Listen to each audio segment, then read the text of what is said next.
DVB, Digital Fast. Hello and welcome to the DVB Newsroom. I'm Nora. Joining me today is Tom Andrews, the UN Special Rapporteur on Human Rights in Myanmar. Thank you for being here, Tom. Thank you for having me. It's a real pleasure to be here. Min Aung lifted the state of emergency that has been in place since the military coup on February 1st, 2021. He now claims to lead an interim administration that will hand over power to an elected government following the elections. What do you think about that? Well, it's absurd, number one. This is all window dressing. He's trying to accommodate the Constitution. He's lifted the state of emergency, which means that the clock is set on when the elections will be, so-called elections will be held, which he's claiming will be December or January. He appoints himself to be the leader of this new administration.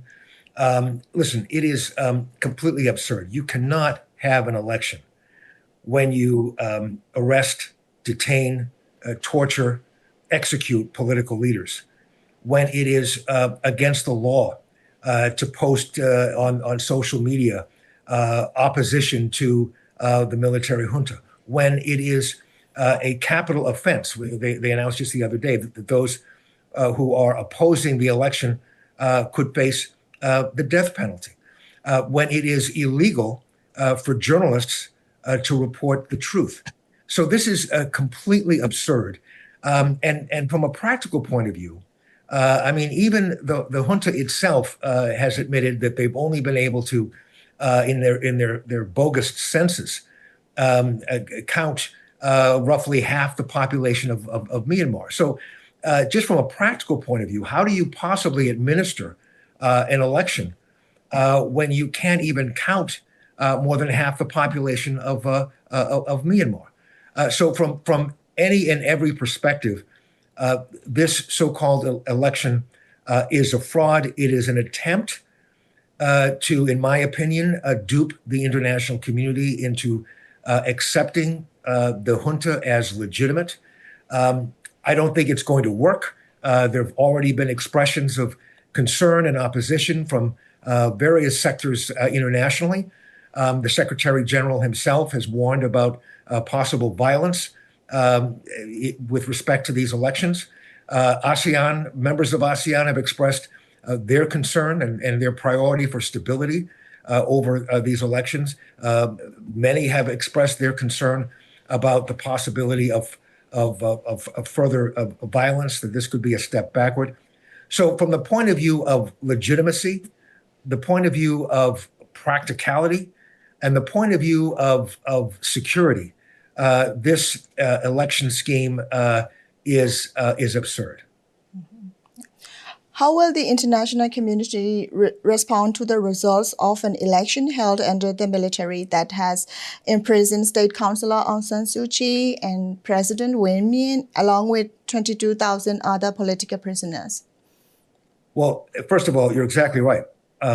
Opposition leaders, including Aung San Suu Kyi, have continued to be detained and arrested, over 22,000, as you mentioned. Scores of political parties have been deemed illegal. It's a good question. And I think what is important for the international community right now is to understand what this is and what this is not. This is a fraudulent attempt to seek legitimacy in the international community. What it is not is a legitimate election. It's going to be up to the international community, members of the international community, to make their decision as to how they approach this election. It seems to me that those who want to somehow turn the page, as it were, on this crisis and find an excuse to begin dealing with the junta may just avert their eyes and say, well, whatever, we will just simply accept whatever the result is of this exercise. But my hope is that most countries will not, that they will refuse at least to recognize this as a legitimate election and refuse to recognize as legitimate any entity that emerges from this election, any so-called government that emerges from this election. My job is to inform them of the facts and the truth, and to urge them to not accept this election as legitimate. But obviously, it is up to them. U.S. Secretary of State Marco Rubio has told American diplomats that they should no longer comment on the fairness of elections abroad. Does this mean an election in Myanmar without the National League for Democracy Party may not be labeled by the U.S. as neither fair nor free?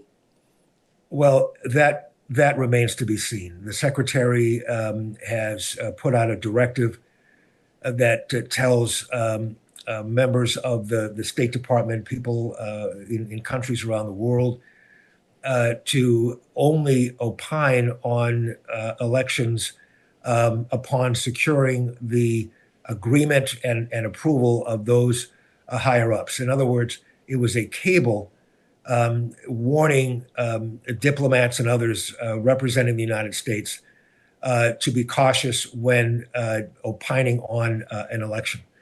I'm hopeful, particularly given the very strong support in the United States Congress for democracy and for the people of Myanmar, that the United States will ultimately speak the truth about this election.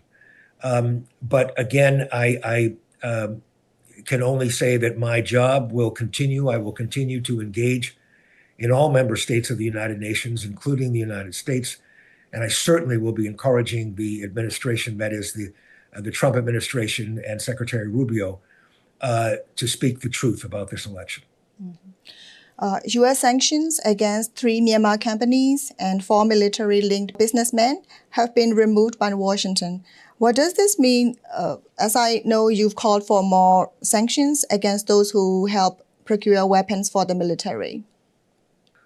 Well, frankly, this is unconscionable. This action is unconscionable for a couple of reasons. One, these very sophisticated weapons of war that are being obtained from abroad are being used to kill innocent people. We're talking war crimes, crimes against humanity, the assault, the assassination, the murder of untold numbers, thousands of people.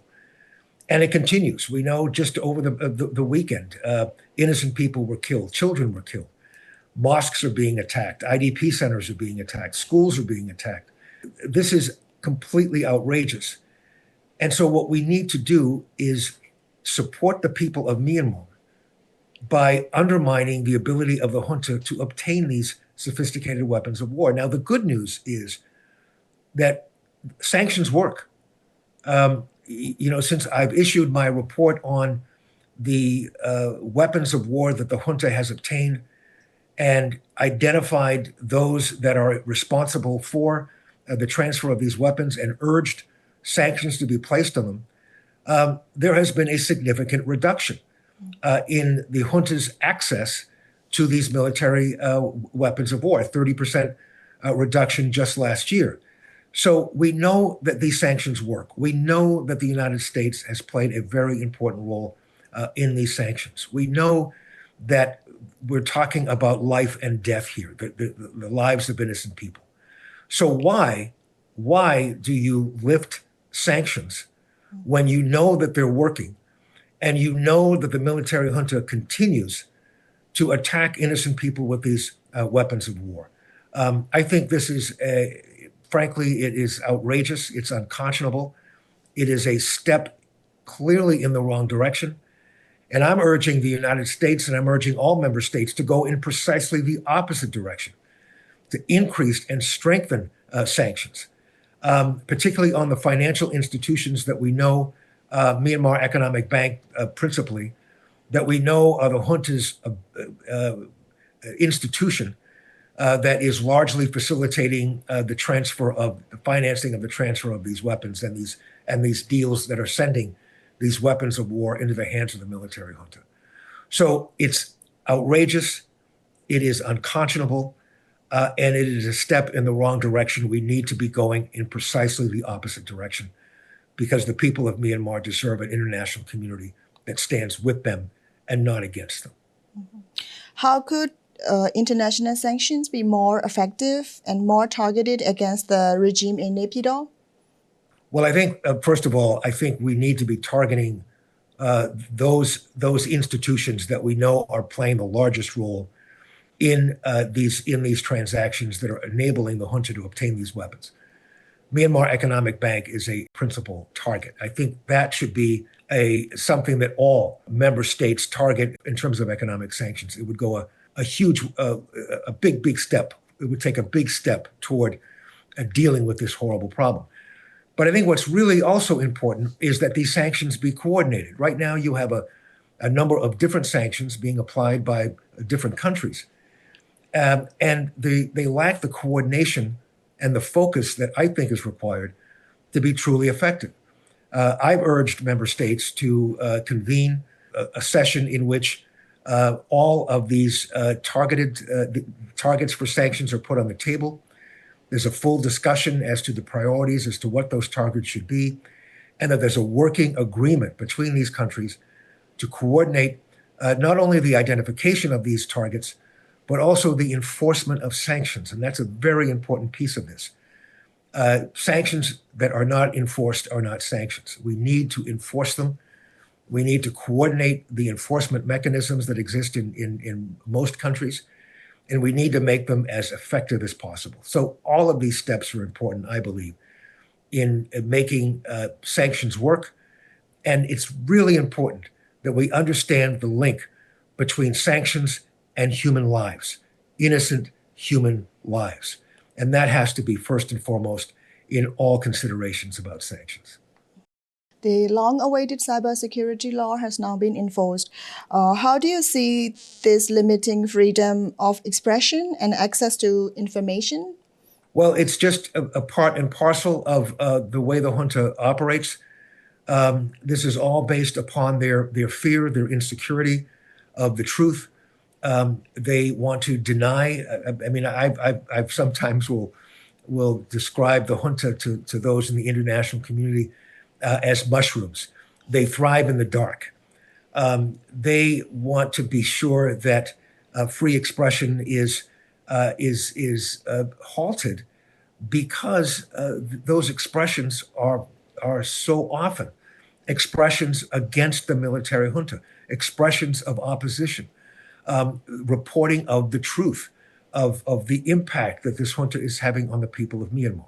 So they will do anything and everything to halt the free and open expression of ideas, the access that people have to the truth. And we as an international community have to be responding accordingly, at least by exposing this and exposing the truth behind these actions. Earlier this year, you addressed the UN about the US funding cuts having a crushing impact on Myanmar. How has this reduction in aid impacted human rights work on the ground? Profoundly. And we're still gathering information. And in a forthcoming report, we'll be talking more about the impact of these cuts. But here's the tragedy here is this. The United States announces these significant cuts just at a time when humanitarian aid is needed the most. So you have the reduction of sanctions, you have the increased attacks on people of Myanmar. So therefore you have an increased desperate need for humanitarian aid. And now you're going to respond by decimating access to humanitarian aid. Now, I went to the council, the Human Rights Council, a couple of months ago, and I said, look, the United States has made its reductions. They're very significant because the United States was the single largest source of humanitarian aid. The international community has to step up. I was saying that at precisely the time that NATO was having a meeting in the Netherlands in which governments were announcing their increases in military spending. The very countries who have come forward to reduce even further their commitment to humanitarian aid. So in other words, instead of filling in the gaps created by the reduction in humanitarian aid by the United States, many countries have been actually decreasing their commitment to humanitarian aid, significant reductions. At the same time, they're increasing military spending. This is a very, very dangerous and tragic trajectory where you reduce support for human lives while simultaneously investing in armaments that take human lives. We need to speak truth to power. We need to, in countries all around the world, citizens who care about human rights need to be petitioning their governments to reduce this tragic trajectory. My job is to provide people around the world with the facts, the information that they need to do so. And I'm hoping that those who support human rights are going to be stepping forward to point out this very dangerous trajectory. Your report, Banking on the Debt Trade, examined how banks in countries like Singapore and Thailand are used to evade sanctions. Have both Singapore and Bangkok worked with you in addressing this? Yes. Singapore certainly conducted a very extensive investigation. And the result of that investigation was a 90% reduction in weapons being transferred through Singapore. Thailand has, I spoke to Thai banking officials. I had engaged in a public hearing in the Thai parliament. There has been investigative work that has been going on in Thailand. We know that some banks have significantly reduced, that is Thai banks, have significantly reduced their role in the transfer of weapons. I think that more can be done. I'm hoping that more can be done, but I'm very gratified that we have seen important steps in the right direction, and I'm hoping that those steps are going to continue. You have a forthcoming report. What can you share about this?